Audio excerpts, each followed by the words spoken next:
Why guys, everybody in the tech industry is building and recommending a PC with a Ryzen 7 7800X3D and a 4070 now that they both came down in price. And everybody is building white PCs because, I don't know, they're trending. So I figured I'd give it a shot and I'd build my version, which is the better version in my opinion, of what everybody in literally every PC buying guide recommendation is doing. So this is my version right here. But unfortunately, it is still gonna be pretty similar to some others in the sense that, of course, it's a client's build. And so they picked the case and it's a very cheap case and I really dislike it. But hey, it's gonna be like very themed. So let's go over what I chose for this build, okay? Start of the show, Ryzen 7 7800X3D. It's the best gaming CPU at the moment. It's more efficient than a 9-9 and it performs the same. So it's the CPU to buy, I guess. Aorus made a white version of their B650M Aorus Elite with Wi-Fi, and basically the whole PCB is fully white.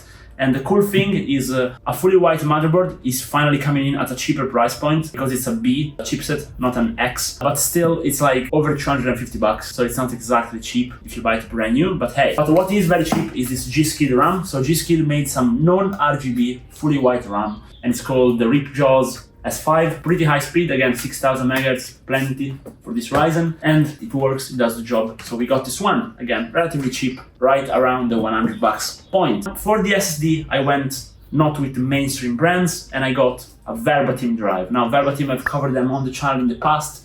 They make very good drives with the same speed as the competitors, actually a bit higher sometimes. They look a bit unique, and overall, I just like them. So I got Verbatim VI7000, 2 TB, and then we got an iTech power supply because the 4070 is a very efficient card. The processor itself is very efficient, so 850 watt on an 80 plus gold platform, even though it's not the best, far from being the best. It's plenty fine for this combo. And then we have this ugly case, which again, I will show you just how many problems there are, but I got the new Valkyrie Dragonfang AIO water cooler. Now, Valkyrie is a new brand. Right now, they're being imported in Italy through Abaco, and they come in relatively cheap for the price, and they are high-end cooler. They are like super brand. They have a full review on the channel.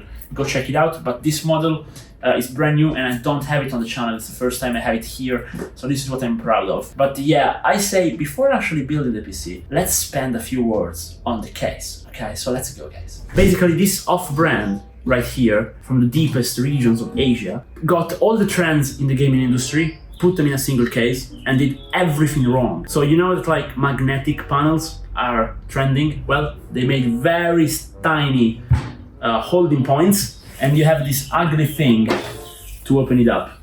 And you can just see that it's not gonna last long. Because look, listen to this nice sound. Quality. As you know, vertical mounted GPUs are trending, right? So what do? They put just 2 slots. So you can mount like 10% of the existing GPUs because it's too small, and it's gonna be right on the glass. So your GPU is gonna just overheat all the time. Nice. But then also, mesh is trending, right? So they meshed out the back fan, covering up half of the fan, so we have half the airflow. Nice, right? Just covered it up. Okay. You might be saying, not too bad, but at least it comes with a lot of fans, right? We have 3 intake on the front. Okay, follow me. 3 intake on the side. 1 exhaust on the back. Ah, you're telling me it's another 3 intake on the top? So we have 9 intake on this case. Just intake. Where is the air going? Where? Now, if that wasn't enough, the top intake has glass on it. Well, glass, it's like very heavy plastic, pretty much compressed plastic. But so the airflow is just non-existent. So I don't understand, but hey, we're gonna put the radiator on top, get rid of these ugly fans, and I guess do what we can with it. But it's not over yet. Let me show you the back of the case. Are you seeing what I see? And what are these SSD bays? But hey, at least we have a very extremely high-tech proprietary controller which prevents you from putting any other fans on the case, right? So yeah, and also, did I talk about the front panel? Nice. Anyways, case aside, let's get to building.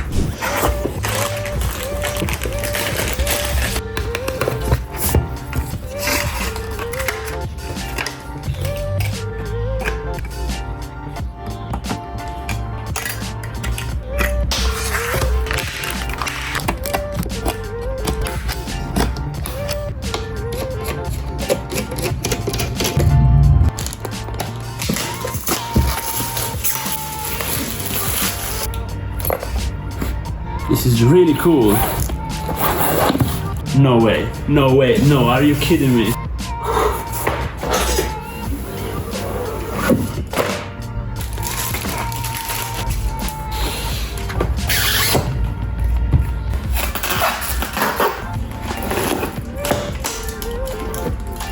Guys, it's so much premium. Like, this thing is 10 times more premium than all these Corsair coolers or like NZXT that they cost double this thing. And this is what, like, if I spend 200 bucks on a cooler, this is what I want as building experience. Not to mention the performance, which, spoiler, are crazy, but like, this is a cooler.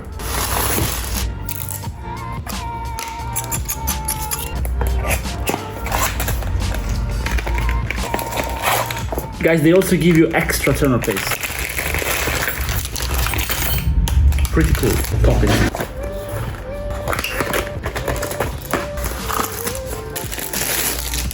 It's a really unique design for the fan, and it also has the noise blocker, if you want, approach to it, where you can either daisy chain it and reduce the clutter, or you can actually connect them individually. Very smart.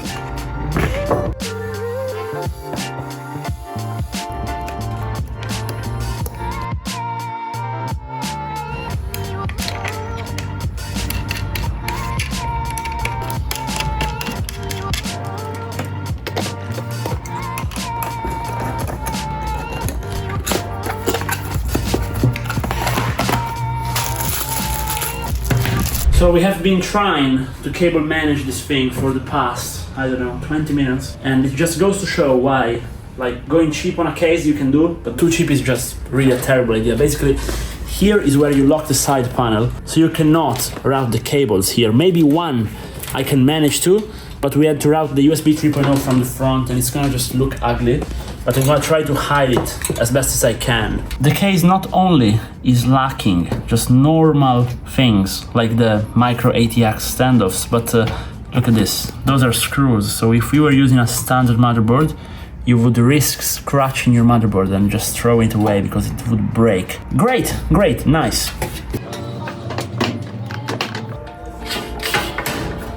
Well, at least it's spacious enough.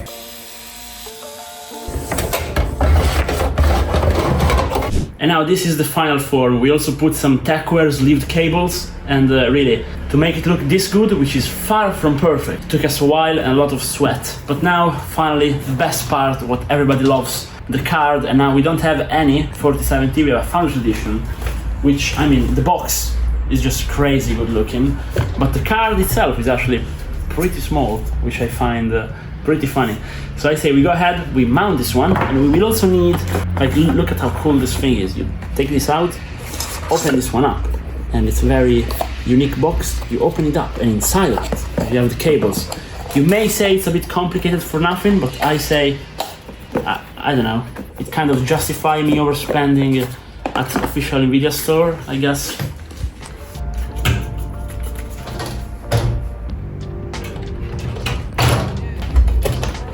And now with the PC fully built, here we are the conclusions. First off, let's cover the aesthetics, okay? Now, maybe on video it looks decent. I really did my best to like cable manage it and make it look actually decent, but you can just tell when a case is too cheap. Didn't mention the brand up until now, but this is a KDR's case, and you can just see that they cut some corners while leaving all the corners really sharp. It has no rubber grommets, and I've covered all the issues with airflow, accessories, mounting, terrible. And I think it also makes the whole build look worse than it should have. Now, if we have gotten maybe a full-size motherboard, it would have been a bit better, but even there we did not have any choice. So this is what we are working with. The aesthetics is only mitigated, I think, by the very cool motherboard, very cool GPU. I really like Founders Edition. And I think the cooler, the Valkyria itself, kind of manages to make up for the issues with the case a bit. It fills it up. And also, since the fans are very high static pressures fans, we also fixed the airflow by putting the Valkyria cooler up top. So that I kinda like. So overall, I'm gonna give it like a 6 out of 10. I've built PCs that were literally a third of the price and were looking better, honestly. But again, aesthetics is subjective. Maybe you guys like it. Let me know down below. And by the way, drop a like and subscribe to the channel if you've seen the video this far. But now let's cover the performance. Again, Even here, it's really not that much interesting because everybody's covering it, but yes, 7800X3D is a beast of a CPU, especially if you tune it. So I do have a full undervolting guide on the channel and I recommend all of you go ahead and undervolt it. It's not for efficiency, you will actually gain FPS if you undervolt it right, so you should always do it. Same thing goes for the 4070, it is a very well tweakable card, you can do a lot on it. So again, just follow my tutorial, it's on the channel, and you will have a great card running for you, and it's going to be super efficient. But efficiency aside, this card really doesn't have much to envy to the RTX 3080, which can now be had for much cheaper. So even though the 4070 has come down in price a little bit since the Super came out, 3080 is even cheaper. So if you're comfortable with buying an used card, 3080 in my opinion is just the card to buy. Synthetic performance, we tested CPU-Z and the score was nice, but again the X3D cache is not really featured in CPU-Z, so gaming benchmarks are more accurate. We ran a Firestrike and the PC is very balanced. And during all of it, it was really quiet. The Valkyria cooler is really impressive in that sense. And the temperatures were really low. Again, these are tweaked performance. So after going ahead and undervolting, as I show on the channel, the 7800X3D basically can push any GPU out there to the limit, even a 4090. So this PC is pretty good, meaning that you can just upgrade the GPU in the future, and the power supply has plenty of wattage, even for a 4080. And I actually paired an 850 watts even with a 4090, my bottlenecked gaming PC, in case you want to go check it out, so you can do it. With the 4070 and this Ryzen, while being everything tweaked, there is not a game you cannot play. You can play any game out there, and you can actually max out at 1080p any kind of competitive titles, because in competitive titles the CPU matters a lot. So it was actually a good choice to spend a bit more on the CPU rather than on the GPU, and you will actually see the benefits if you're playing like Apex Legends. We were seeing 300 FPS all the time on this configuration. We were able to comfortably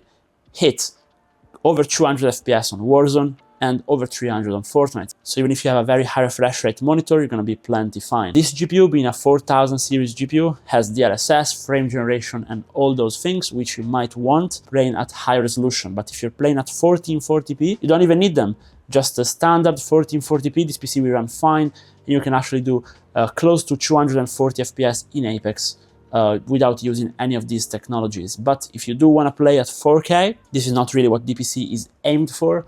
But for example, Cyberpunk at 4K with DLSS, you're gonna reach 60 FPS fine. So it's a very overall balanced build. I can see why everybody is recommending this hardware configuration. It is definitely good. Cheaping out on the RAM was good. Spending the extra money for a white motherboard may be worth it if you're doing a very good, aesthetically pleasing PC, but I think was not the best choice since we cheaped out on the case. The extension though from Techwear, I think these were a good addition because they also help cover up the cables which are on the back, which can't be hidden. All in all, my advice would be just save the money from going everything full white, which again adds maybe $100. Spend the $100 on the case and you're gonna have a better build overall. If you are on this channel and if you like buying used, doing budget builds and overclocking stuff, there are definitely better options out there. So with that said, this is it for this video. 100% recommended the Valkyria cooler. Rest of the build is kind of to be honest. But do let me know down below which kind of build you would have made instead of this. And also, if there is anything that I said that you disagree with, do let me know down below. And hopefully I will see you guys in another video. Goodbye.